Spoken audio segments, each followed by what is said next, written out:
Red Road. For more than 40 years, these vast, imposing structures have loomed over Glasgow. They were homes, the solution to a post-war housing crisis, but they'll be mourned as something greater. Look at this, you're a part of something big and grand.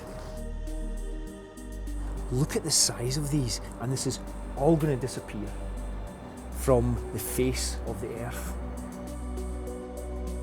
Weathered through years of neglect, loathed as they were loved. It's kind of dumping ground, isn't it? Big gravestones. But to their very end, they've provided the sanctuary for which they were created.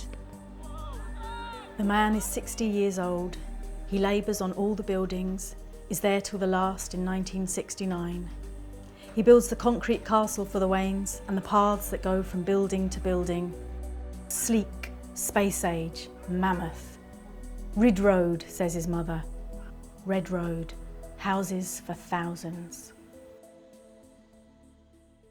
There aren't many blocks of flats that can claim a novel, a film, and countless artworks dedicated to their memory, but Red Road was always somewhat unique. The initial plans for these buildings were fairly modest, but by the time they were completed in 1969, they'd become something of an architectural experiment. The highest tower blocks in Europe, home to almost 5,000 people, and for each of those new residents, an entirely new way of living.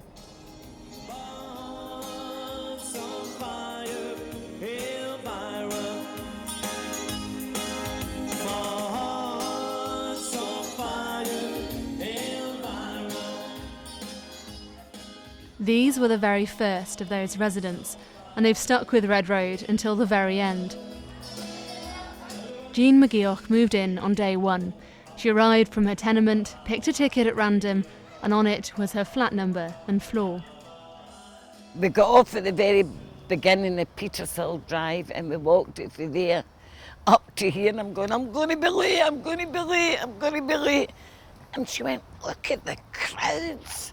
I went, are they all getting houses up there? But it was people who was out taking pictures and taking this and doing this. And I went, oh my goodness. And they went, are you going to be a tenant? I says, well, I hope so. And I had my neighbour with me, and I says, you pick it for me. She says, no, pick it yourself, you're lucky. So I picked 9-3. So I'm quite happy. I got it and I was happy. I'm very happy there. Very, very, very happy. No half measures about Glasgow housing. Everything's looking up at the Ballinlough development. Red Road came in the latter part of the boom years for high-rise. 4,500 people will soon have a pilot's eye view of their great city and enjoy it in modern comfort. Immediately post-Second World War, Glasgow was faced with an acute shortage of accommodation. Left were run-down tenements. The far-seeing project was inaugurated by the Secretary of State for Scotland, Mr. William Ross, and some Soviet delegates studying rehousing were in the party. The flats created the ultimate in communal living, a project on a scale you just wouldn't see today. The cost so far, more than £6 million.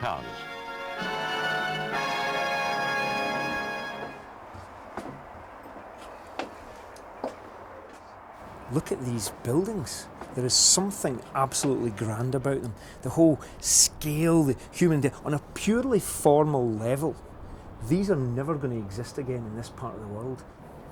The sheer size of these buildings is symbolic of the post-war social consensus. The idea that what you had in Glasgow was these overcrowded inner city tenements.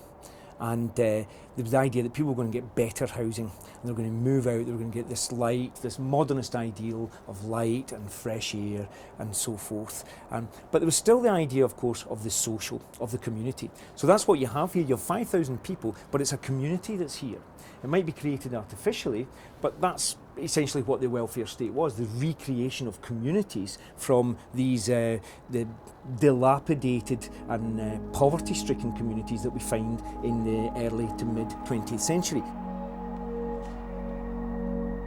Red Road had purpose-built shops, pubs, even a 1,000-seater underground bingo hall, a rota system shared out cleaning the hallways.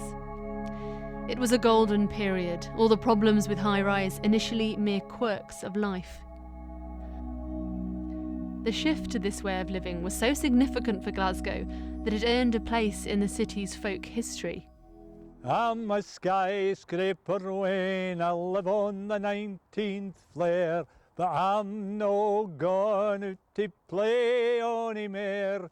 You can see it in the culture, you know, there's this idea that, for example, the culture of kids would come home from school in the old tenement areas, and their parents would, or their mother would throw them out a sandwich, you know, a piece as they call it, a sandwich from, you know, first, second, third, fourth floor. But there's a song about that saying that, you know, you can't fling pieces out a 20-storey flat. So you know, your mother's not going to throw a sandwich from here down 28 floors to you. You know, one of these pigeons or one of these seagulls might grab it before it gets anywhere near you. If it's bird, cheese or jelly, if the breed is plain or pan, the odds against it reaching earth are 99-1.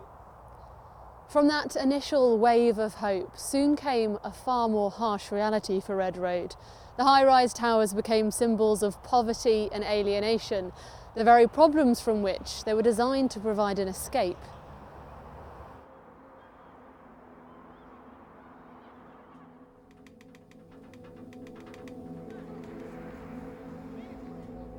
Like many of the first residents, Jean moved out of Red Road, and by the time Azam and Peter lived there in the late 80s and early 90s, it had a very different kind of community.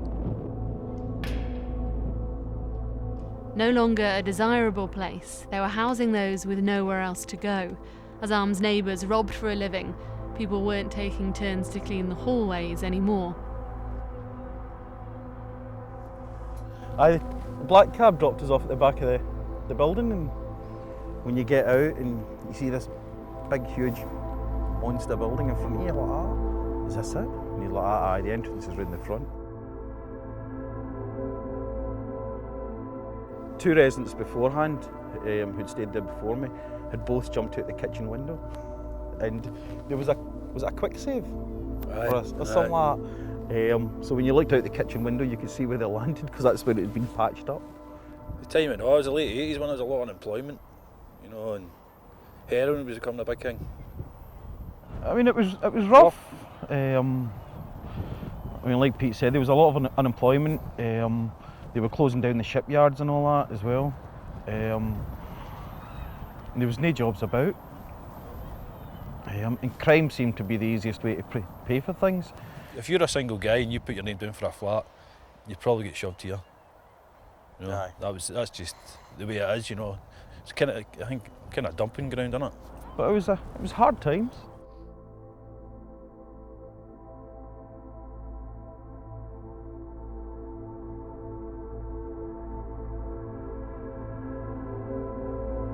Early 70s, there would be queues at the lifts in the morning for men going to their work, wherever that would be, shipyards and so forth. But coming into the 80s, it was no longer a problem to get a lift anymore in the morning to go to your work. There was the idea of despair, the idea that things were coming to an end, that there was no future in places like this. And as I say, we get this problem, this horrific word, but residualisation, which really brings the place down.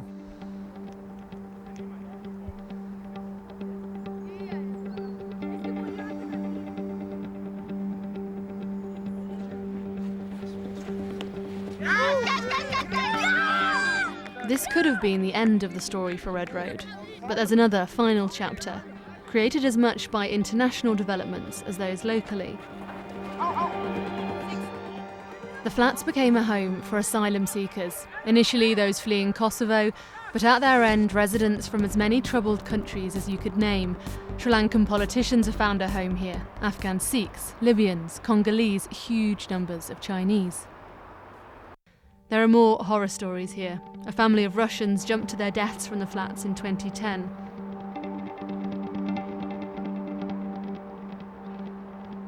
For some, though, Red Road has echoed its original purpose, a place that inspires awe, that creates communities.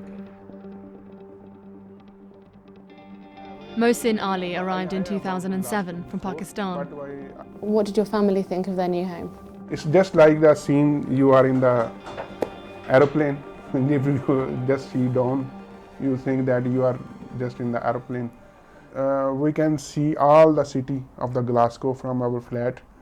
Just if we go to the kitchen, there was a view of mountains. If we come to the living room, there was a view of the whole city. The families were just together. My younger daughter was born here. She was born in the Red Road flats. So you've got a Red Road baby? Yeah, we have the Red Road baby. And so on, and so on, and so on, till the tenants were gone and the buildings only steel and girders and ghost stories.